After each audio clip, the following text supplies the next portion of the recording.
Garuda Express, an international courier service.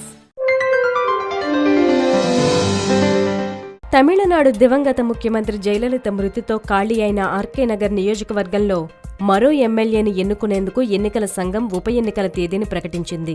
April 12న RK Nagar ఉప ఎన్నికలు నిర్వహించి ఏప్రిల్ 15న ఫలితాలు వెల్లడించనున్నట్లు ఇవాళ ఎన్నికల సంఘం ఓ ప్రకటన చేసింది. తమిళనాడు ముఖ్యమంత్రిగా జయలలిత ప్రాతినిధ్యం వహించిన చెన్నైలోని ఆర్కే నగర్లో ఉప ఎన్నికల గంట మోగడంతో రాజకీయంగా మరోసారి వేడెక్కింది. ఇక జయలలిత మేనకోడలు దీపా జయకుమార్ ఇక్కడి నుంచి పోటీ చేస్తానని ఇప్పటికే ప్రకటించారు. అంతేకాదు ఉత్తర చెన్నైలోని ఆర్కే నగర్ ప్రజలు సైతం అమ్మ వారసురాలు జయలలిత మేనకోడలు దీపేనని, శశికళ ఇక్కడి నుంచి పోటీ చేస్తే ఖచ్చితంగా ఓడిస్తామని ఇప్పటికే హెచ్చరించారు. జయలలిత మృతి, శశికళ జైలుకు వెళ్లడం తదితర పరిణామాల నేపథ్యంలో ఆర్కే నగర్ ఉప ఎన్నిక ఆసక్తికరంగా మారింది.